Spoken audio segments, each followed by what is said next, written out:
everyone, and welcome to another amazing episode of The Joy of Being for busy working mums and women in business and beyond who are seeking to unplug from their worries and overwhelm to light up with insight and joy. I, your host, mum, and effortless lifestyle coach Marina Pearson, talk to transformational professionals, business owners, and creatives about what it really takes to have a business and life you can truly enjoy. And remember, you can find me on Instagram at Marina Pearson, or my Facebook group, The Joy of Being. And if you would like a more personalized touch to live a stress-free life, then why not find out more about the Joy of Being retreat, an intimate 4-day profound experience at a luxury venue in Javier, Spain, where you get to experience your inner calm and peace of mind by slowing down and making space. To find out more, email me at marina@marinapearson.com with Joy of Being retreat in the title. So today I get to interview Liz Petrone, and Liz is a writer, blogger, teller of stories, believer in truth, and mama to 4. She shares her stories on lizpetrone.com and all over the internet, and recently finished a first draft of her first book. She can also be found on Facebook, Instagram, and Twitter. And what I loved about our conversation was how her writing, or how in general writing, can really help with a huge epidemic I see in society today, which is this feeling of loneliness and feeling that we're on our own. Often we think that what we're going through is actually we're the only one going through it, because we don't know of anybody else that's going through that. And it's through voices like Liz's that we get to see ourselves reflected in her experiences and stories. You know, this podcast is all about how the way in which we can experience more joy in our lives. And I think, ironically, sharing those moments when we're not feeling so great, sharing those moments where we are feeling a little bit fragile and vulnerable are just as important, because it actually creates a sense that we're just all in this together, that we're not doing it all on our own, that somehow the human experience is something that we all share. So interviewing Liz for me was just very, very key and important to reflect on this me too. Because somehow when we get to share our lives with others, it just allows us to not feel as lonely. So her work is deeply important, deeply provocative, but also extremely nurturing and beautiful. So if you're curious about her story, and the stories that she has to share, and just generally you're a mother and you want to connect to two mums talking about the difficult bits, then come and join us. So welcome, Liz. I'm super excited to have you here today. And, you know, like with life, I don't even know how I found you. I guess I Googled mum's business life and you came up, and then I got curious about what you're up to in the world, and then found your wonderful blog and your heartfelt way of looking at life and the raw and real way that you express yourself. So I'm really excited to have this raw and real conversation with you today. So welcome. Thank you. Thank you for reaching out and inviting me to have this conversation. I am excited as well. So Liz, I'm curious about something. I'm curious about how you got started with your blog, how you got started with this whole sense of needing to express what was going on for you. Because obviously you're a mama. Yep. And yeah, so I'm just curious about how your journey started. Well, I had, when I started writing, which was maybe 4 or 5 years ago, on the blog, and I used the term blog loosely because really it was just like me writing things on the internet and my one aunt reading them, you know, my one aunt who had faithfully read everything I've ever written and always responded to me. But at the time I had 3 young kids. I had just had my 3rd baby, and after her, I ended up with postpartum depression. For the first time, I had never had that with the other 2. So I had my 3rd child, clawed my way back out of postpartum depression. And I wanted to talk about I wanted to talk about the reality of postpartum depression, of, how hard it is to have small children and try to be a working mother. Although I mean, I think it's hard whether you're a working mother or not. That just is my situation. And the thing is, I didn't have any time to talk to anybody because I had 3 young children. So I found that the words were going to come out one way or the other, and sticking them on a page on the internet seemed as good a method as any. And then slowly, people started saying, oh my gosh, me too, which is like the most amazing thing that can happen, I think, when you're in that situation, when you're in any situation where you feel alone. And so then things just kind of grew from there, because it seemed like this amazing way to connect with people when I wasn't necessarily able to, leave the house or put on pants. Yeah, I really, it's interesting because I didn't realize that I had postpartum depression either. And it was only until after I was through it that I realized, and people, the women that I was around would start talking about it, that kind of also pointed me in the direction. They were like, I think you must have had it. And I was like, oh my God. Yeah.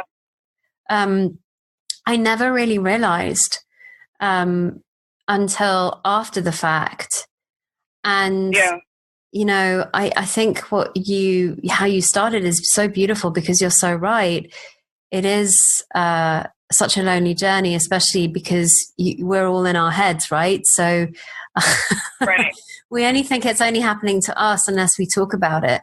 But it's a big taboo, do you not think? Did you not find that? Oh, yeah, absolutely. Absolutely. And it's funny that you say that about not really realizing you had it until after, because my presentation wasn't very classic either, or what I thought was a classic presentation of postpartum depression. So there's a lot of that dialogue, like, oh, well, this can't be that, because I don't look like, they presented on TV, or I don't look like I've heard other stories of, which is part of why I think it's super important to keep talking about that kind of stuff and say, here is my experience, which may be different than your experience, which may be different from the experience of your neighbor down the street. You know what I mean? So that people realize that there are all these different ways that you can be struggling. I don't know what it was like for you, but for me, it was very much around just being pretty exhausted all the time. I guess that's quite normal. Oh, God. But not being able to connect with my son, that was the most difficult part of all. Yeah. I just didn't want to hold him. I didn't, I was just like, I just need to sleep. I need to recuperate, but not actually having the capacity to do so. And then there's the guilt that you feel because you feel like you're not connecting with your newborn, and we put all that guilt on ourselves because we feel like we're not meeting expectations. Yeah, that's a tough cycle to be in. Yeah, so I'm curious about how you got yourself out. Like, was it through the writing? Was it through just expressing yourself and having insights around that for yourself? What was it that over a period of time allowed you to move through it? Well, I did end up going to the doctor and asking for some treatment. Actually, I've written about this, but I went to my gynecologist or my OB for my follow-up, and I said, I think I might be struggling here. And the doctor said to me, I don't know what you're looking for. I'm not a psychologist, which every time I tell the story, I get infuriated all over again. So that was a setback that took me a little while to recover from, but I had people in my life that were pushing me towards getting help, thank God. So I did end up finding a doctor and getting on some meds and really going through therapy and all of that stuff, which I think is super important in postpartum depression treatment, and there's no shame in any of that. But then, funnily enough, after that is when I started writing. It's also when I became certified to be a yoga teacher. I started really saying, okay, what do I want out of this life? Like, what is going to keep me healthy and whole and able to parent these babies in a way that is authentic, And I really took time and said, I'm gonna pursue these things that make me feel healed and authentic and whole.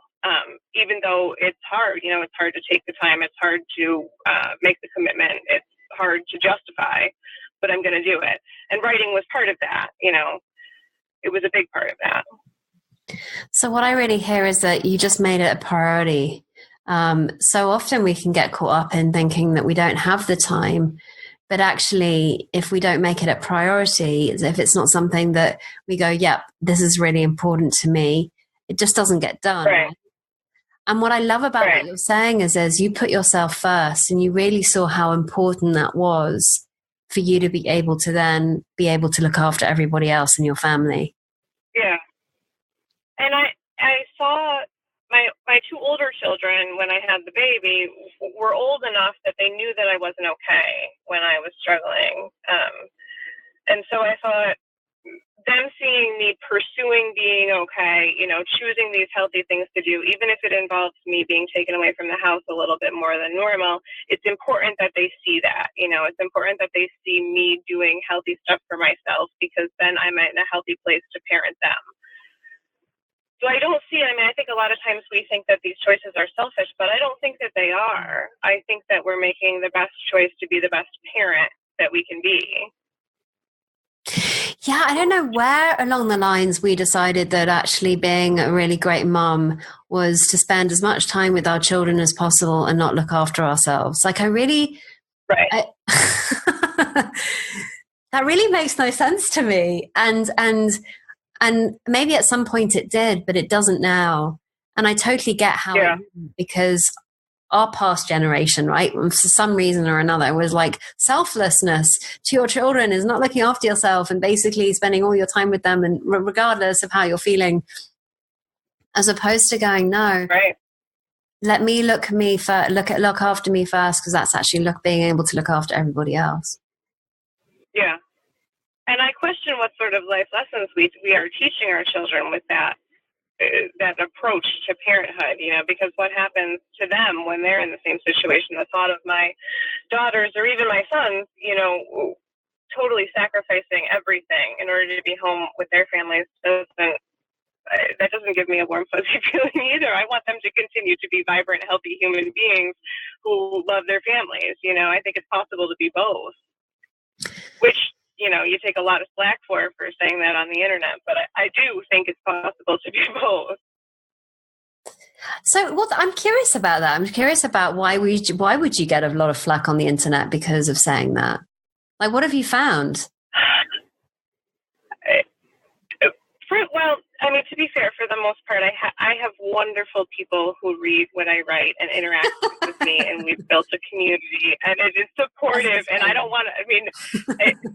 Most of the people are amazing, and they tell me their stories, and I tell them my stories, and it's a great, amazing experience, and I'm not complaining. But when you have pieces, and I've had a couple that go, sort of viral, which is such a silly word, but, that go beyond the realm of my normal little everyday writing world. You open yourself up, you open yourself up to all kinds. And I've gotten messages from all kinds. I've been called every name in the book. I've been threatened,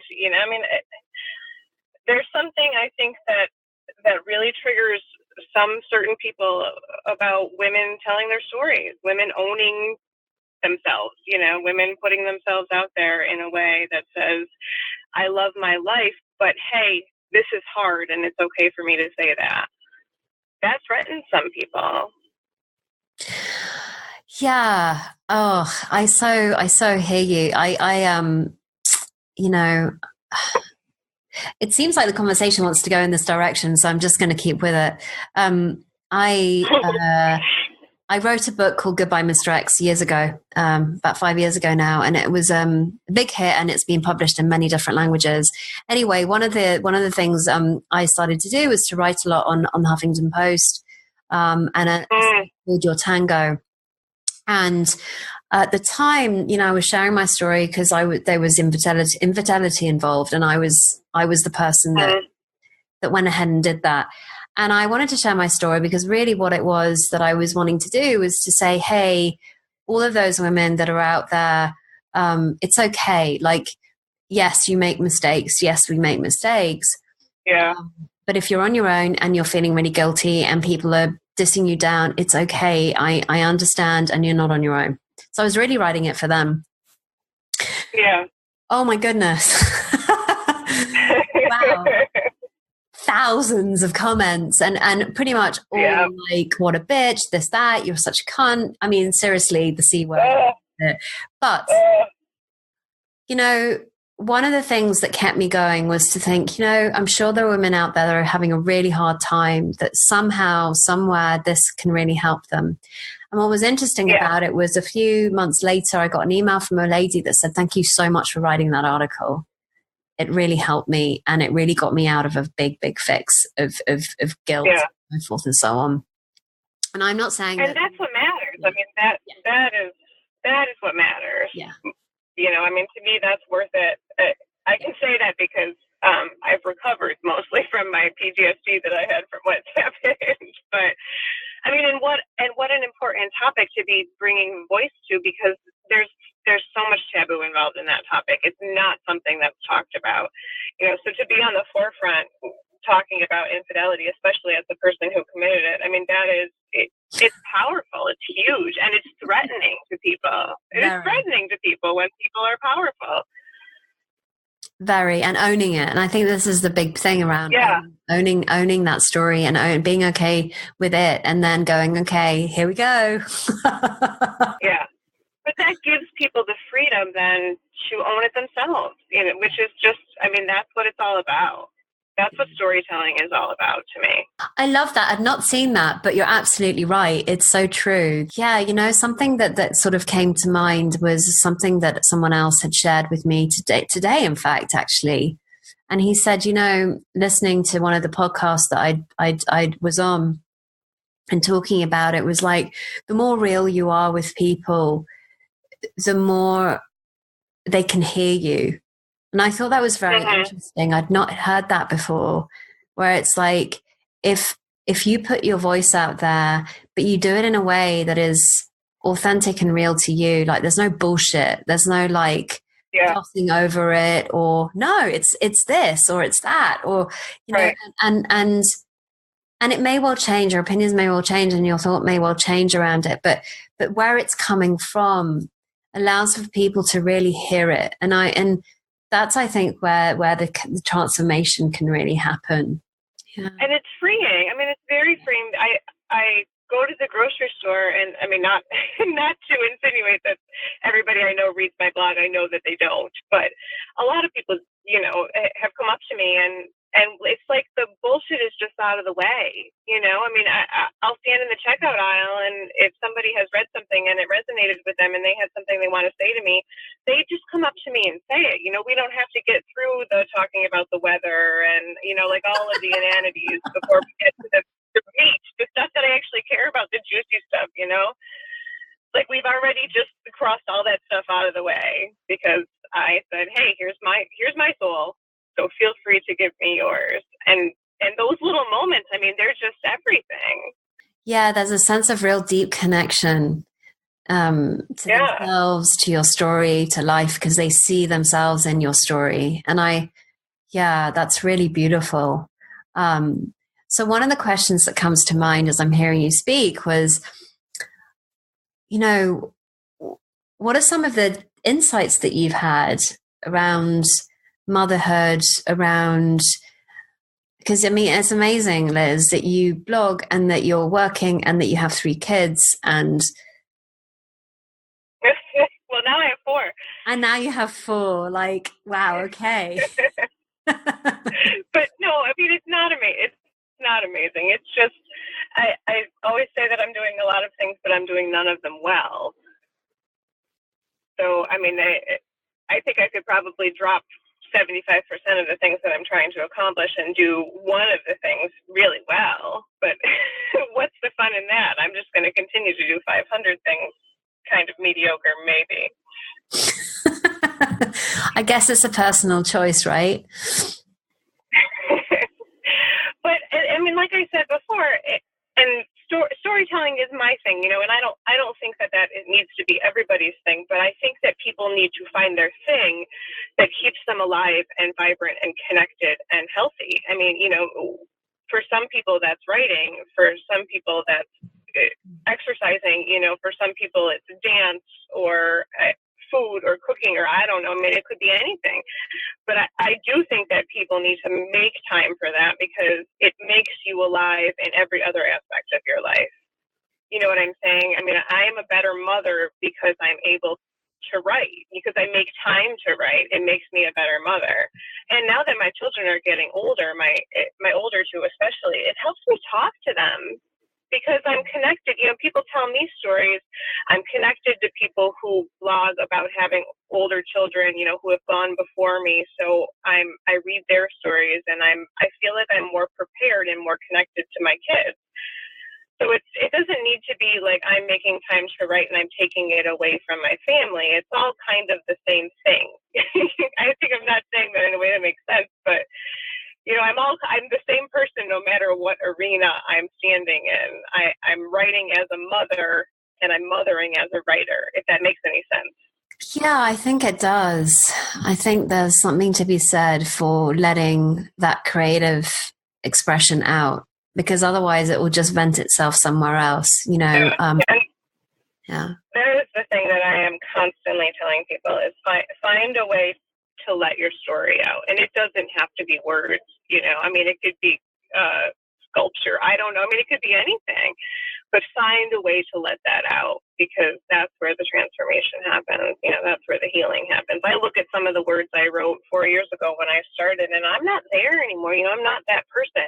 And that's because those words came out. It's even like conversation. What I'm finding actually through these podcasts is the capacity to have these conversations, and you don't know where it's going to go. Like, you don't know where the writing's going to go. It just comes out. And what I find is there's an insight that shows up when you listen to someone and you hear them, really insightfully hear them, like you insightfully hear yourself as you write. Like, I imagine, you know, I write too, and one of the things I find is it just flows sometimes, and it's through that flow I'm like, oh my God, I didn't even know that. Who am I? Who is writing this for me, actually? Yeah. So I you know, any form of expression, I see it as an opportunity to transform as you see it differently. Because I'm assuming that by looking back on your writing, you don't see it in the same way that you used to when you wrote it. Oh God, no. I mean, and I still feel connected to that person. I mean, that's what's kind of nice about having that, you know, being able to go back and look, is I can say, oh yeah, well that's how I felt then.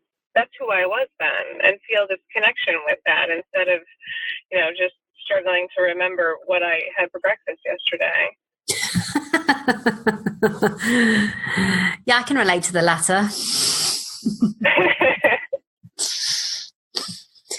So I know that before we went on this podcast, you shared something about your mother, and I was curious to follow that line of questioning,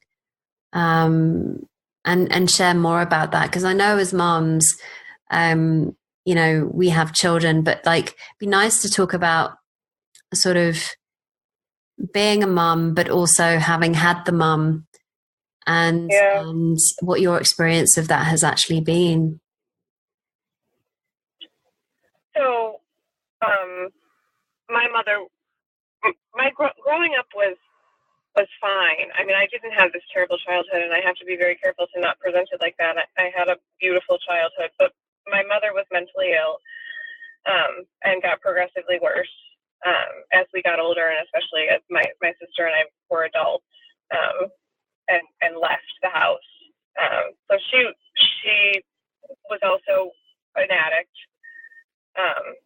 And our relationship was pretty strained for the last 10 years of her life. And then she took her own life 4 years ago, which is, I mean, if you're paying attention, right around when I started writing, which is no coincidence. I mean, that was the outlet for that, you know, and that was partially by design, because when you live with somebody who is mentally ill and an addict, or you love somebody, a lot of times, and in our situation, it was a secret. You know, we weren't allowed to talk about any of that stuff.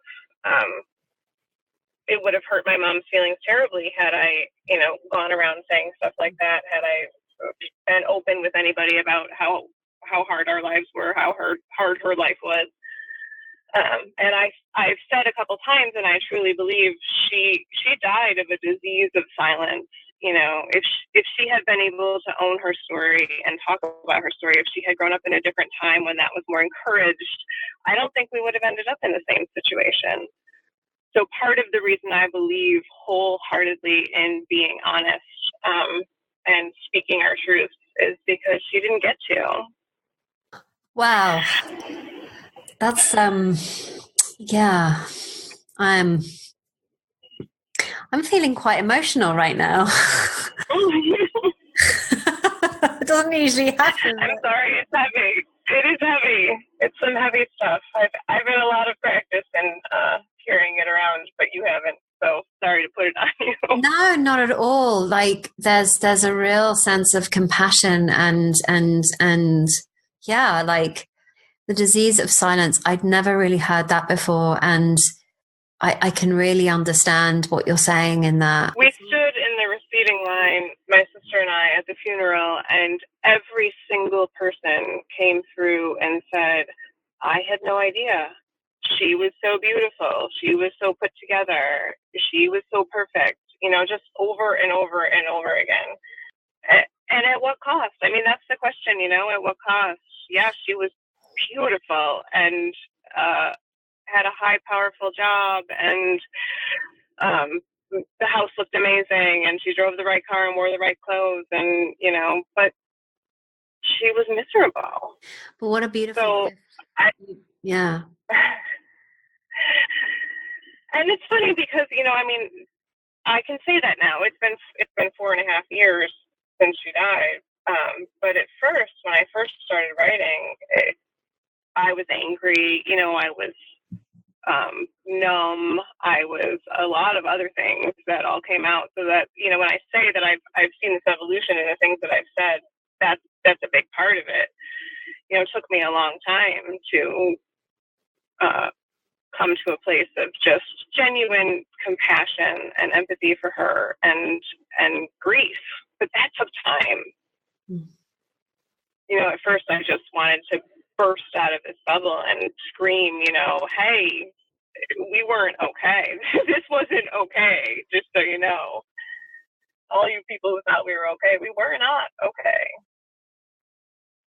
But then amazingly, you know, it, just like I said in the grocery store, like as soon as I said, hey, my mom was not all right and she took her own life, people started coming up to me and saying, me too, you know, my brother, my mother, my father, my husband, my wife, whatever, somebody I love, our situation is the same. And it's another one of those things that people just really don't talk about, but it's there. And I think we should talk about it. Yeah, especially because of this disease of silence, and not, there are certain taboos around certain things like death or addiction or sex, infidelity. Right. Which are actually, it's interesting, right? So it's not the thing itself; it's the stories around the thing. It's the beliefs and the constructs we've made up about those very things that stop us from being able to talk about them, not the thing itself. Right. What people would say, how they would react, the fear of being rejected, I guess. Yeah, because, you know, when I was a teenager, I had many suicidal episodes, a lot of suicidal thinking, and I felt very alone. I didn't really know who to go to, and I would douse myself in alcohol, and a lot of suicidal thinking that would happen, but I didn't go out and do it until I was in my 20s when I actually took action. It didn't work, obviously, and I'm still here today, but it was a very lonely place. And I didn't understand what was going on. I didn't understand why I felt the way I did. And I felt like I had no one to talk to because nobody really understood. Everybody else around me seemed like they had it totally together. Yeah.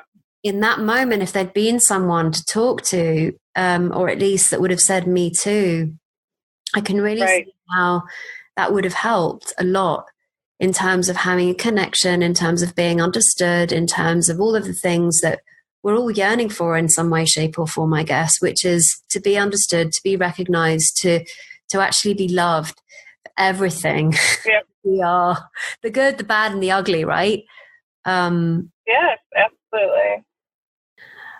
But being able to share that almost breaks through this fear of rejection.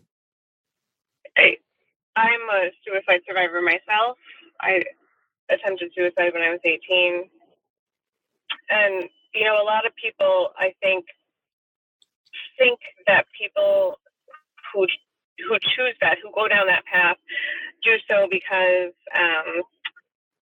the emotion is so overwhelming, you know, whether it's anger or sadness or depression. And I almost think it's the opposite. It's this numbness that comes from that sense of isolation. It's this idea that you're inconsequential. Nobody understands, nobody's connected to you, and nobody's going to care if you're there or not. You know, it's like emotional apathy. And that, I think, is the danger of this disease of loneliness, of not speaking up and connecting, of letting yourself, but that implies, you know, that it's somebody's fault, but staying alone in the dark, because the dark lies. It tells you that there's nobody that cares.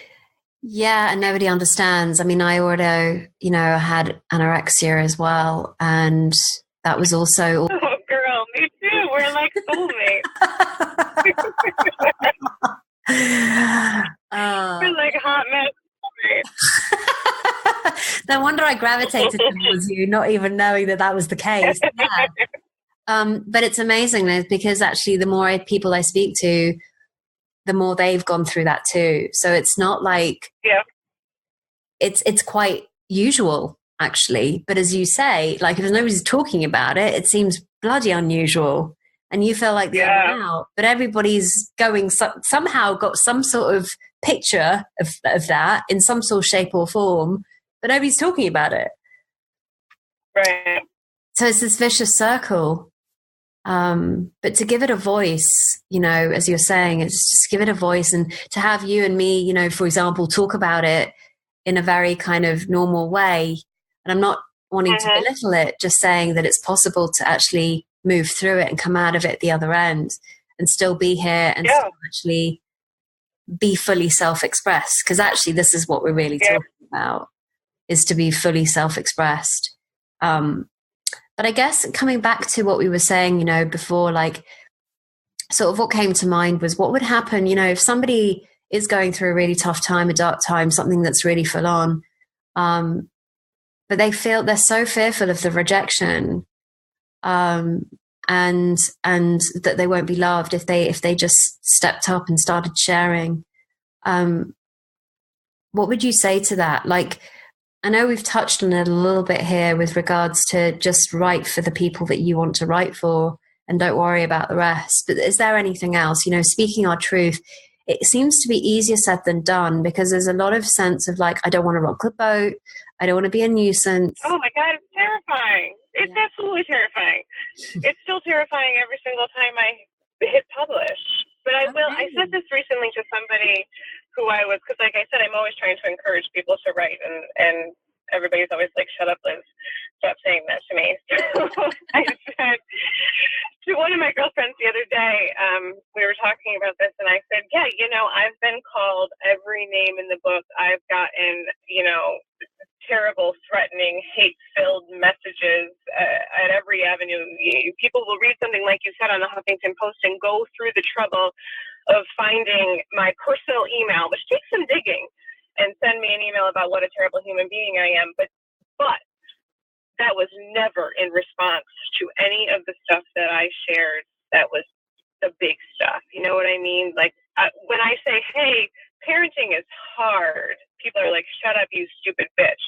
But when I say, listen, I'm a survivor. I tried to kill myself when I was 18 and I'm still standing here. I have never ever had anybody say anything negative to me when I said something deep soul sharing like that. And I mean, I've said a lot. I have a lot of those kind of stories to tell, and I've told a lot of them, and I've never had anything but positive feedback. You know, here's my story, or here's my support, or, you know, I think it's incredible that you're doing this. And I don't do it because I need that validation. But what I'm saying is, I think your community is there. That's what I think. And people aren't going to come after you for owning your story and standing up and telling it. They'll come after you for saying, you know, I haven't slept through the night in 10 years and I'm tired because my kids wake me up, and they say, well, what the hell what did you expect? Why'd you have children? Shut your legs, you dumb whore. But they don't come after me for the real stuff. And I can take it on the other end. I don't, you know, who cares about that? Yeah, I'd not seen it in that way. And yeah, there's something to be said for that really touching somebody's heart, touching somebody's soul, touching that sort of place of real compassion. But also there's something else, which is that if our feelings are created through our thinking, and we're not responsible for anybody else's reality other than their own, then it would suggest that regardless of what people think or say, the important thing is here for you to liberate yourself regardless of what the other person thinks of you. Yeah, right? Absolutely. And, you know, at my deepest, darkest bottom as a writer, you know, when I first started writing, when I was coming out of postpartum depression, and then shortly thereafter when my mother died, and I was just totally broken, I didn't even have any readers. You know, I wasn't writing so that people could say, yeah, you're amazing, you know, keep going. I was writing so that the words could go somewhere. It was writing in an attempt to try to figure out how I felt and what it meant, you know, and where to go. And in the end, I think that's what matters. I mean, I love the community that I've built, and I think we're pretty amazing, but I'd do it if there was no one there. Oh, I really heard that. Yeah, I really heard that. And what I heard is, I'm doing this for me. I'm not doing it for anybody else. I'm doing this to liberate myself. I'm doing this to free me up so that I can live more of this aliveness and this joy that is existent in me, regardless of what I'm thinking about myself. Which I think ends up being a gift to the world anyways. Not just me, but anybody, because then it makes me a better whatever, a better wife, a better mother, a better friend, a better sister. You know what I mean? If I can work on healing myself, then I can be more available to help the people that I care about.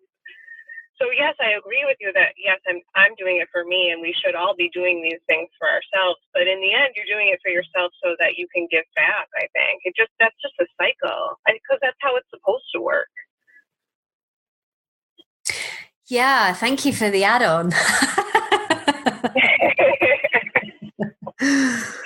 Because also when I was hearing you speak, I was like, actually, if we create more space inside of ourselves, there's our capacity to be able to listen, truly listen to others. Yeah. Which is an opportunity for them to create space inside of themselves. And so it goes on. That's how the world changes. Yeah. And it's exponential. I mean, really, I do think that's how the world changes. And I can love you better if my heart's not shattered. You know what I mean? I can be better for you if I'm patched up together. And then you can patch up together, and then you can go help other people. I mean, it sounds very hokey and idealistic, I know that, but I've lived in this world for years now, and I think it's happening. I see more and more people every day, you know, standing up and saying, here's my story, and more people standing up and cheering for them as they tell it. You know, I do think this is how we change the world. I mean, I certainly seen it in my work, which is, you know, working with women to help them live a more joyful and alive life. And I've certainly seen it, that, you know, once they're impacted, that they go off and impact others, and they go off and impact others, and they go off and impact others. And it just ripple effects, the ripple, the ripple, the ripple, the ripple, the ripple. And God, who better to fix the world than the mothers? I mean, we knew it was going to be the mothers anyways, right? And for any blokes that are listening to this, don't worry, you're also cool. I mean, we love you too. But, you know, without you. Well, actually, yeah, without you, we don't like you.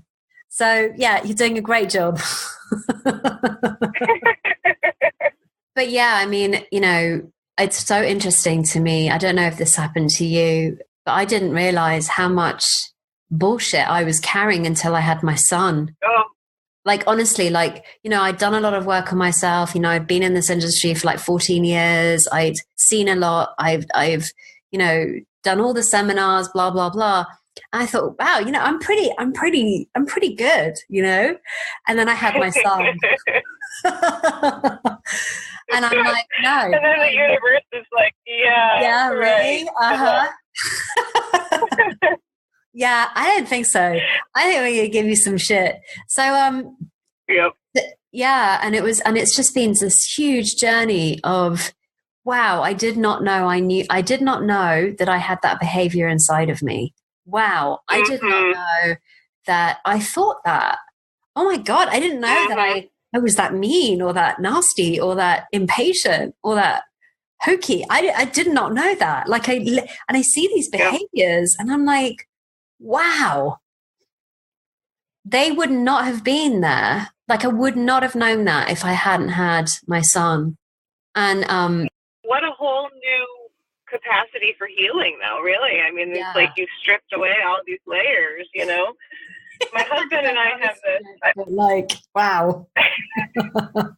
I don't think I've told anyone this, but my husband and I have this thing that we say, like, everybody is carrying around a bag full of shit. You know, I mean, especially as we get older and people have had all these life experiences, like, you know, some people's bag might be more full than somebody else's, or somebody's might be more fragrant than somebody else's or something, but we're all carrying our shit, you know? I mean, we're all trudging through this experience, carrying our shit. And whatever we can do to make that load lighter, you know, God, why wouldn't we do it? Have kids.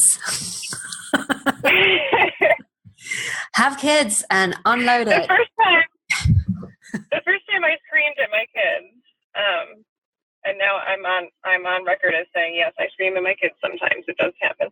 But the first time I did it, I couldn't talk afterwards because my voice had never done that in my life prior to having children, because I was never a yeller.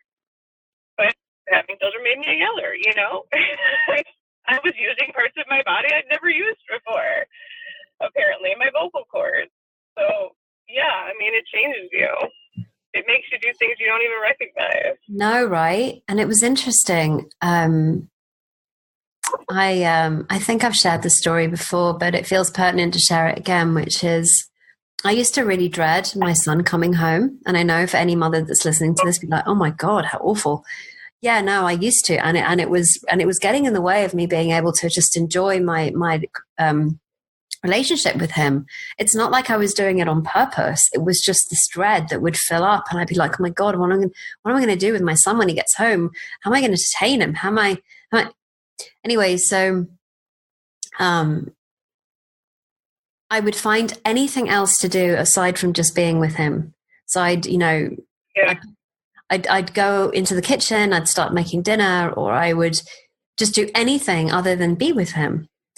And I was finding this really, really difficult because I was like, I really want to connect with my son, but I'm finding it really hard to do so. And I remember going to the park that day and suddenly just hearing this voice inside of me that just said, it's okay. The way you feel was the way your mother felt. You don't need to carry it. And I was like, now I'm getting emotional. Right? I did not know that. But I do. Yeah. You said any mothers listening to this would be like, oh my God, how horrible. And I do not agree with that statement. I think any mothers listening to that would say, yeah, girl, I get you. I feel that sometimes. I mean, yeah, who doesn't feel that sometimes? That's the struggle. I mean, when I was researching your podcast, and I was thinking about, joy and what joy as a mother is. And it's not this idea, I don't think anyways, of like, Donna Reed in an apron smiling all the time because everything is wonderful and we love vacuuming and we love, preparing dinner. It's those moments. It's moments, like life is, it's a series of beautiful moments interrupted by, a whole lot of crap all the time. Yeah. And so, your kid comes home from school and, of course you're excited to see your child and you love your child, but it's also okay to say, okay, here we go. I have to do this now. Yeah, it is. And I think that's it. That's like the duality of motherhood right there. That's the joy and the pain all mixed up together. It's a perfect example. Yeah. That's us working through our shit.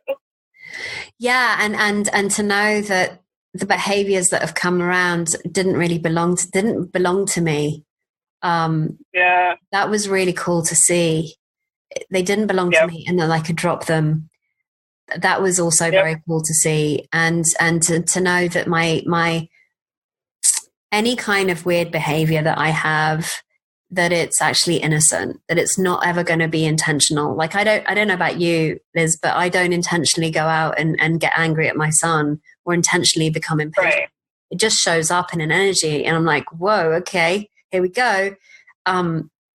It's not something that is intentional per se. It just comes, and you're like, oh, okay, that was interesting. But it's an opportunity for us to get curious about it, right? And to have more compassion towards ourselves in some way, shape, or form. I don't know, maybe. And then, therefore, more compassion towards other people. It's easy to be in the grocery store and see a mother screaming at her kids and go, oh my God, what's wrong with her? What's she doing wrong? But then you can see yourself in it if you look at it a different way. Who hasn't been there? Who hasn't been in a situation where, they've been the person that's being judged by other people? If you can find compassion for yourself, I think theretofore you can find compassion for other people. And then again, we're back to, creating this better world where we're all a little bit less likely to judge each other for the stuff that shows up. Yeah, there's more love and understanding. I think that's the really key thing here, which is, just more love and understanding for ourselves and for others. Yeah. So Liz, my love, what are you giving yourself more of these days? Like in terms of, I asked this question, where this question comes from? It came from a place of like, often we stop ourselves from doing the very things that we want to do with our life, because it's almost like I don't give myself permission to do that yet. And especially as women, right? I think so. Oh my God. Yeah. So I'm curious, like, what are you giving yourself permission? Permission. Well, it's funny that you should ask. I just came from a writing conference, which I wasn't going to go to. And then at the last minute, I was like, you know what? I'm going to do this. I'm going to do this because something in me was calling out that I needed it. And I structured, they had all these sessions like on, how to do Pinterest and whatever. And I was like, well, that's all great and fine, but I need the inspirational crap over here. So I structured all my sessions so that I went to the, like the pep talks. Like it was basically like a 72-hour pep talk with an open bar, which is like what heaven would be like if you ask me. And I came back from that like so refreshed and energized and ready to throw myself into some of the stuff that, just like you said, I've been holding myself back just a little bit from. And I think that's what we do. We say, yeah, I'd love to write my book. I'd love to write for other sites and freelance, but I'm going to grow really slow because that's what's safe and that's what feels comfortable to me. I'm going to write just a little bit because that feels safe and comfortable to me. I'm going to tell that story, but I'm going to maybe leave out a couple of those details that make me look like a total a-hole because that feels safe and comfortable to me. You know what I mean? And so I'm kind of like, well, what if I just threw myself all in? Let's see what happens. Wait. What does that look like? It looks like totally feeling vulnerable and naked. You know, like that dream where you show up at high school and you have no clothes on? It's like that, except all the time. You know, I was going to say, you're going to take your clothes off. Yeah, and I don't have my high school body anymore, so it's worse. I'm sure it's beautiful. It's just, different to me. You've had 4 kids, and I think you need to give yourself a So, Liz, my love. That's kind of what all these people who stood up and spoke, who I stole my inspiration from, they were like, so what? So what if you feel vulnerable and exposed? I mean, just feel vulnerable and exposed then. And that's like, it's kind of like what you were saying about how you realize that these behaviors are coming out of you. And as soon as you realize that it's involuntary, that it's innocent, like you said, which is such a beautiful word for it, then you can just go, okay, I mean, this is what I'm feeling right now. And that's okay. Yeah. And as soon as you do that, you've kind of given yourself some freedom to move through it. Same as with the anger, I think, when you're yelling at your kid, not you personally, but the collective you, when we're yelling at our children in the grocery store, as soon as you go, oh my God, what am I doing? Then you can kind of just go, all right, I'm going to move through this. Yeah, because beating ourselves up about the fact that we've just done that doesn't help anybody. It doesn't actually, and even if we, and even if we do it, it's okay. But there is no sense in doing that and then beating ourselves up about it for months on end. To kind of go, oh, yeah, like it just happened and it's okay. It's okay. It's okay to be human. Okay. It's okay. I want that tattooed on my forehead. It's okay. So, Liz, if someone wants to read your blog and say, me too, where can they find you? So it's just my name, lizpetrone.com, which is Petrone, not like the tequila, unfortunately. So it's LizPetrone, lizpetrone.com. Wonderful. Well, thank you so much, Liz, for being on the show today. Thank you. I so enjoyed this conversation. I know. I could definitely keep going for a long time. Oh, God, me too. We're going to have to do it offline. Or part 2, part 3. Part 4. Every year we'll have part 2. It's a Liz Petrone and Marina show. Yay!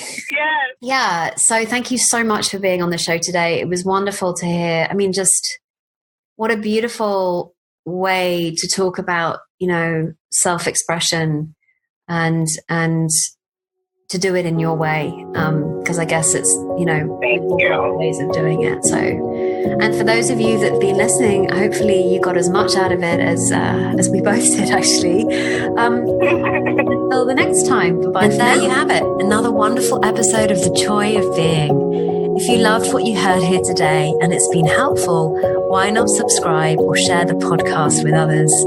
And if you're curious as to how you can experience more joy in your life and feel carefree, then I invite you to download your Joy Catalyst scorecard at www.marinapearson.com/scorecard, which will help you identify the joy gaps and what you can do to fill them. And remember, you can find me on Instagram at Marina Pearson or my Facebook group, The Joy of Being. So until next week's episode, remember, you are the joy you seek.